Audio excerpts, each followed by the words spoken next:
Praise be to God, and there is no God but God, and He has no partner. Inshallah, we will, the first Quran, we will look at verses, Quranic verses that speak about the most ardent enemy of the human being, which is Satan, Iblis. Now, we may wonder why the Quran is speaking about Satan, and there are many verses which speak about Satan and his role in this worldly test, and what he does with the human beings, what is his mission in this worldly test, and many other things. Many verses in the Quran explains this, but we have to understand what is the whole purpose behind it. We know from the Quran that Satan was one among the high society. He was a member of the high society. He was closer to God. He had a very high rank. And he was exposed as an egoistic creature who rebelled against God.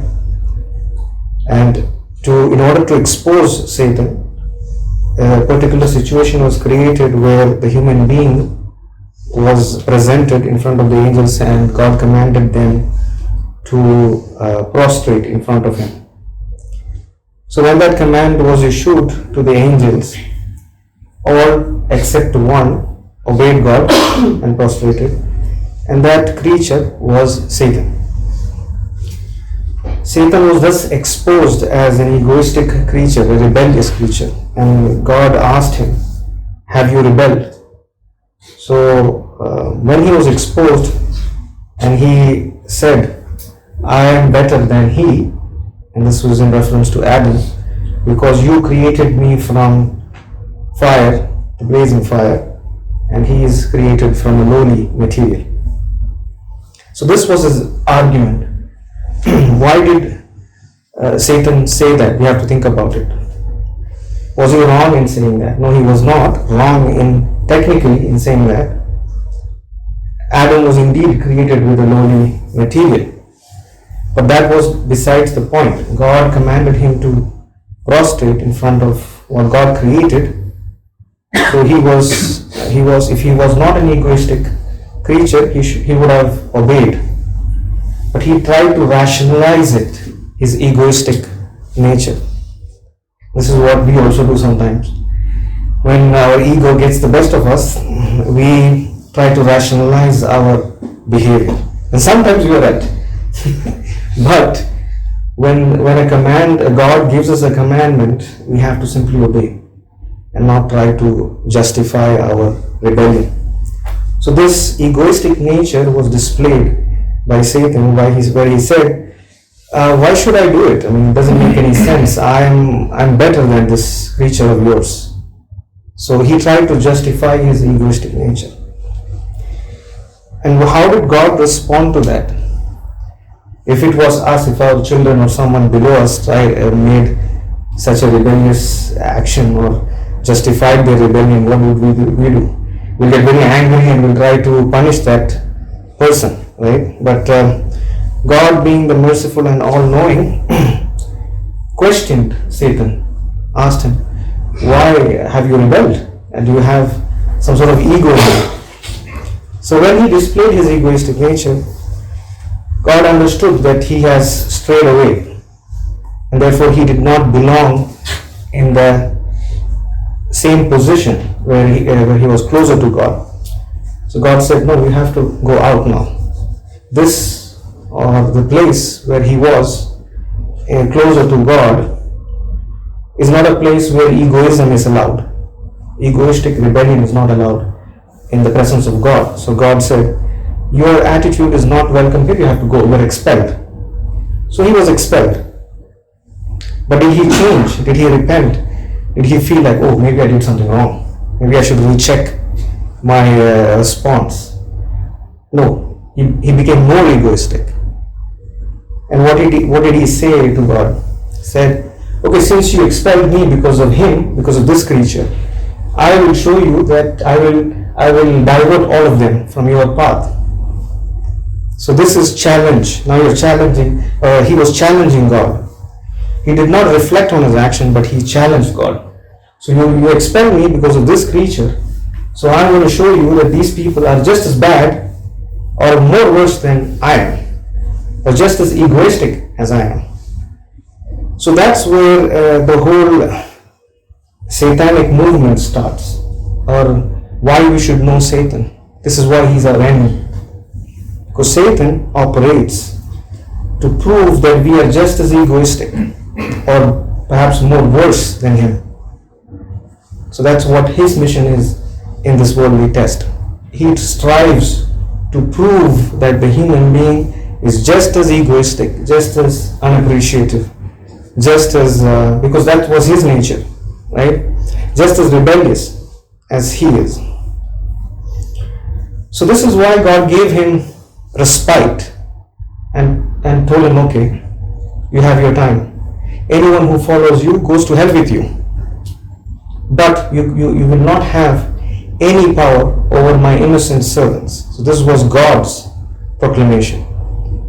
That yes, I will allow this, and you may be able to control certain people among the descendants of Adam, but not all. There will be a few or some upon whom you will have no control, no power. So this is the whole reason why we see all the misery and all the difficulty and all the pain and suffering in this world, because Satan is actively trying to establish his power upon the human beings. He wants to be the Lord of the human beings, of certain people. He wants to establish his kingdom here. So he continuously strives to create war, misery, jealousy, one trying to dominate the other. So as a consequence of that, we see a lot of problems. Why do we have poverty? We have poverty because some people, is it because there is no wealth, sufficient wealth for everyone in this world? No, it's not because of that. Because when God sent human beings down to this earth, he made sure that all of us have sufficient provisions in this world. But why is there a lack for some people and plenty for some other people? Why is there an imbalance here? It's because of the ego. Those who have money and wealth and power seeks to keep it with them. They don't want to give it to the poor. They don't want to distribute it. They don't want to have a fair system. They want to keep everything to themselves, or at least most of it. So that's why there's a huge population who are hungry, who don't have any source of income, or they can't survive. So this is the egoistic nature. Because of this nature, because Satan is allowed to push his view in this world, this is why we see the imbalance everywhere. Sometimes countries attack another country without provocation. Why? Just because they feel threatened. No, they may be threatened, so we better attack now. So even without provocation, someone feels threatened, they go and attack. Again, this is the ego. So every time Satan is inspiring people to act upon their ego, this is the reason why he is our most ardent enemy. Because we'll only see chaos after chaos if we act upon these inspiration from Satan. This is the reason why we see many verses in the Quran telling us that he is our most ardent enemy. Now, for us to fight an enemy, we have to know who the enemy is. If you are totally oblivious of who this creature is, or how he operates, how he deceives, how he conceals, how he manipulates, we have no power. We have no way to be aware and be on guard against his schemes. But this is why we need the Quran. This is why we have to seek God's guidance from the Quran. Because the Quran tells us how to deal with this situation, how to deal with Satan's schemes. It provides us all the guidance we need. So, how do we look at, or how do we understand this? First, we have so many verses which speaks about Satan. One, that he is an ardent enemy, and then how he entices people and takes people away from the straight path. The straight path. God says in the Quran that when Satan whispers an idea into our minds, into our ears actually, into our ears, we have to seek refuge in God. This is why we say, A'udhu billahi minash shaitanir rajim. That literally means that I seek refuge in God from Satan the rejected. So this is a very simple commandment in the Quran, but it's not as simple as we think it is. It's a very profound statement. And God says, seek refuge in Him from Satan the rejected. But He also explains when you should do that. You should do that when He whispers an idea into your ears. Now, ears in the Quran is not always the physical ear.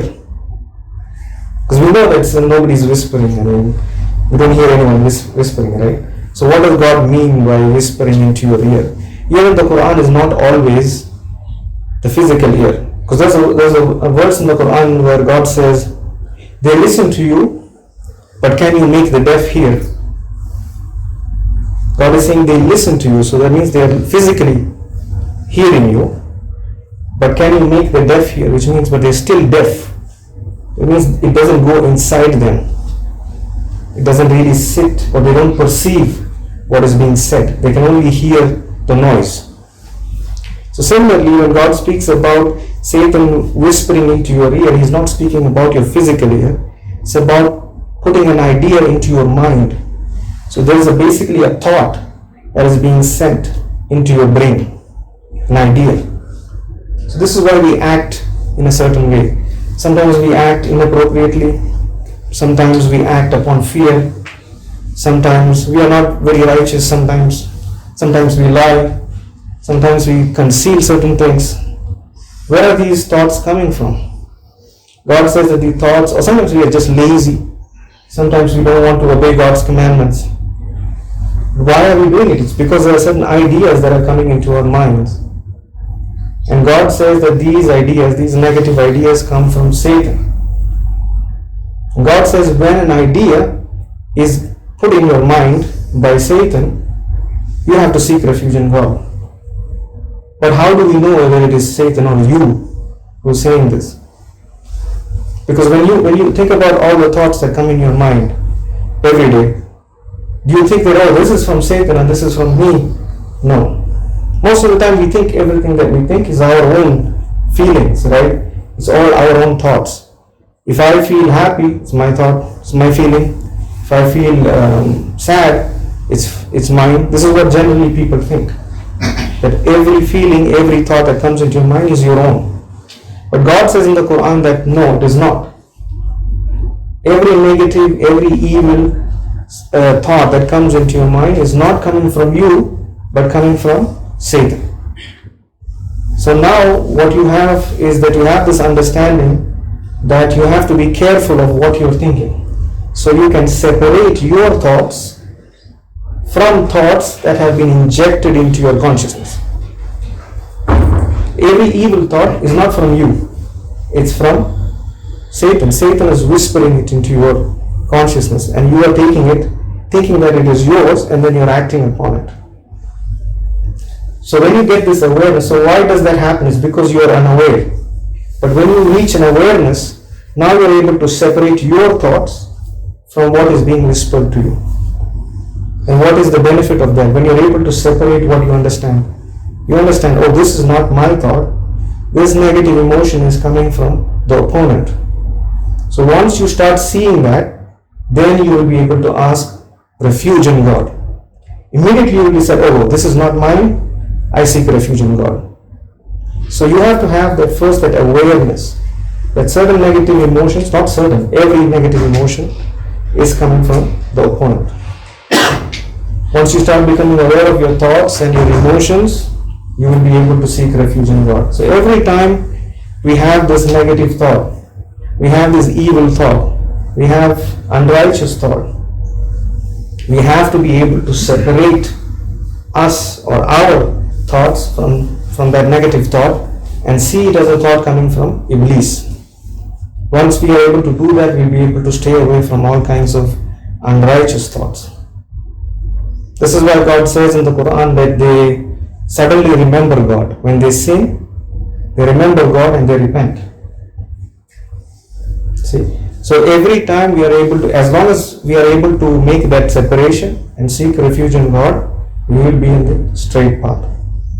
And Satan's job is always to inspire these negative ideas into our minds, to rebel, to become egoistic. And that is his purpose in this world. So once we understand how Satan confuses us, manipulates us, entices us, we will be able to better guard ourselves. And the way how we guard ourselves is by seeking refuge in God. Tubullah, repent. Alhamdulillah, shadu la ilaha illallah wahdahu la sharika lah. Praise be to God, I bear witness that there is no God but God, and He has no partners. The Quran also teaches us that Satan commands evil and vice. There's a verse in the Quran which says that very clearly, that Satan advocates only evil and vice. So this is why most people, they unknowingly associate bad events and evil behavior to God. You see a lot of atheists and people who are not very religious, they have this misconception that all this evil that is happening, if God is so merciful and kind, and why is there so much evil in this world? That's because they've associated the source of all these negative things with God. God is responsible for it. He's not doing anything. He's not helping the poor people. Whereas we know from the Quran that all of these negative situations and despair, the misery, the wars, it's all because of the human ego. The human ego is constantly tickled by Iblis. So this is why ultimately he is the source of all evil.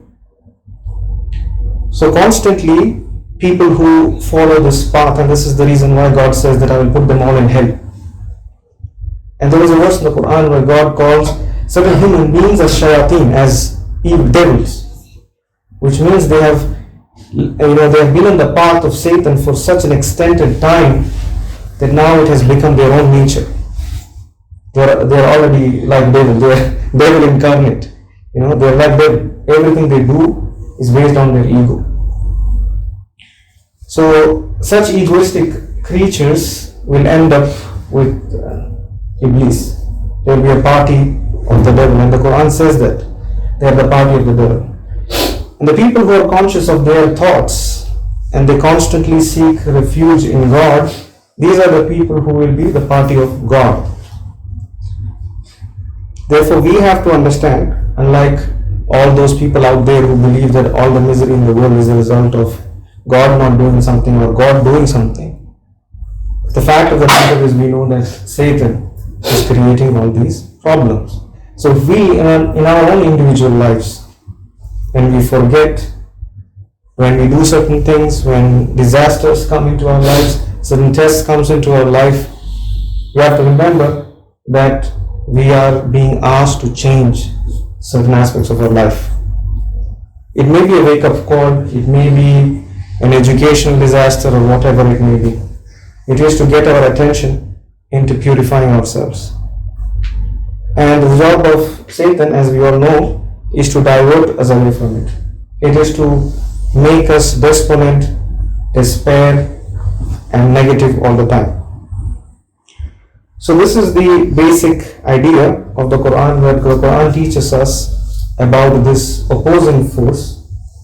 As we know God, who is our Lord and our Master, we also need to know that there is an opposing force who is constantly trying to take us away from God's path.